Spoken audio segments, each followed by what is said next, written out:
But Jason, this person accomplished this goal completely natty. And the reason I know that they did so natty is because they said that they're natty.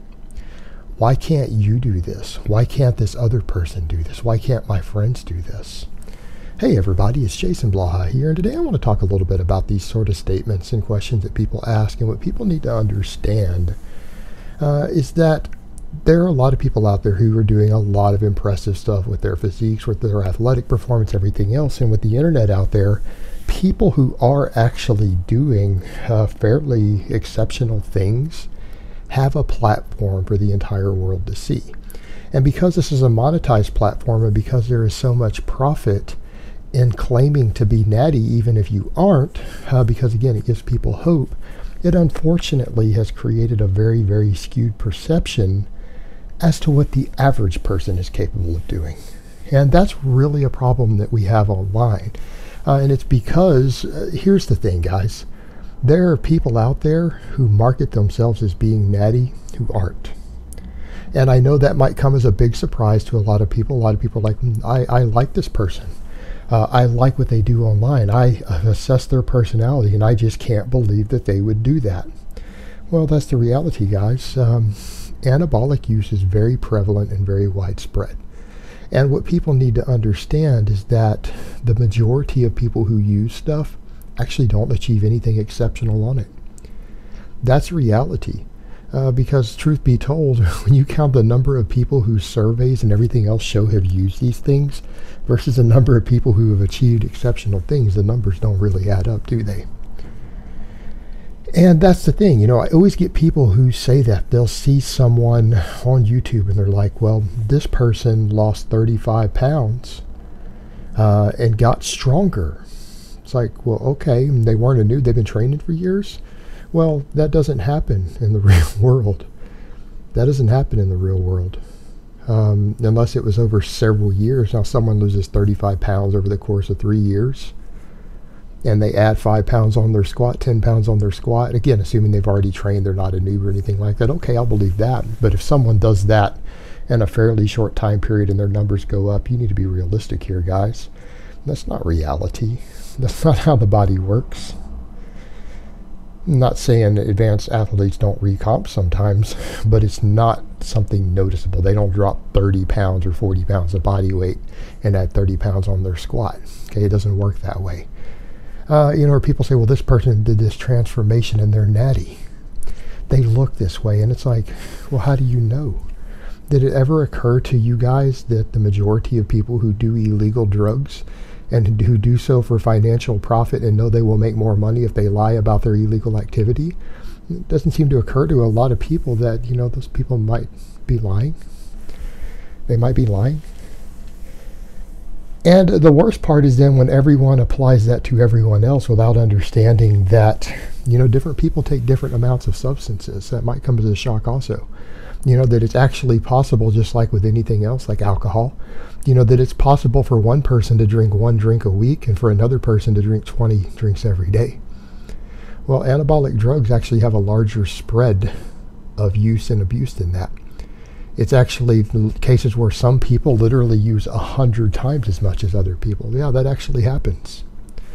If you look at Boston Lloyd, Rich Piana, look at what those guys use. Don't look at what Jerry Ward uses and compare it to what conservative users of these things use. And that's kind of one of the things that's interesting. I get people who are like, well, this person did this, Jason, and you use tests. Why can't you do it? And then I'll look at them and go, well, how much test do you guys think I'm using?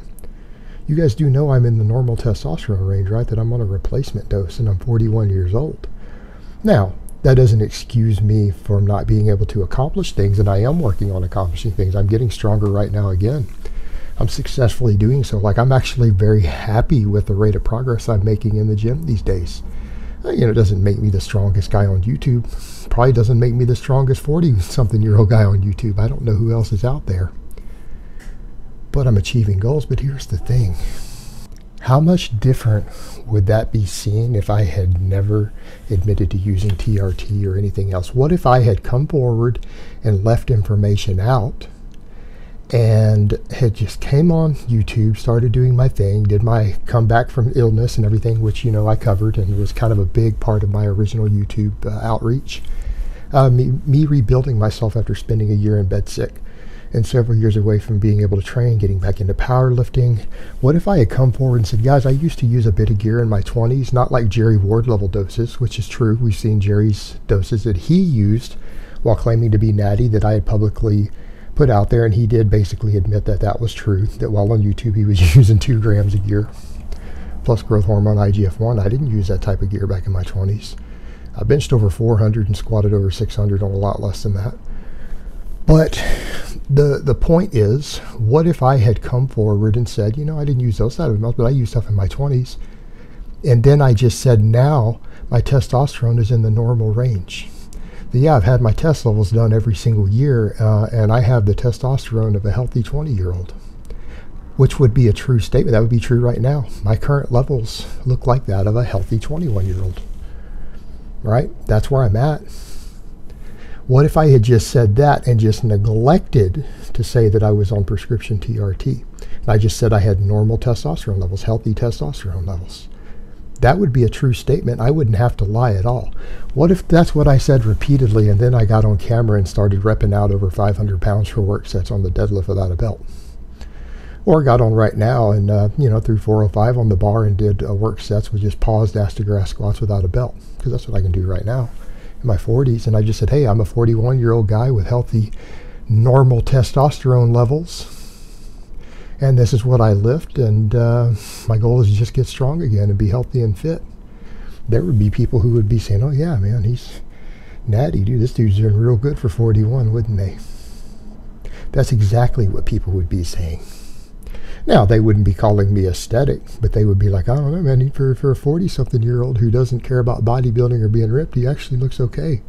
For a 40-something-year-old strength athlete who's Natty, he's doing pretty good. That's what people would say. And that's the reality of it. I'd have people defending me as nut huggers, calling me full Natty, bro. It wouldn't be true, but my test levels wouldn't be a lie, because that's where they're at. But that's how this works.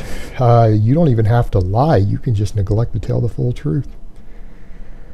You know, like in my case, the full truth would be I'm in the normal testosterone range.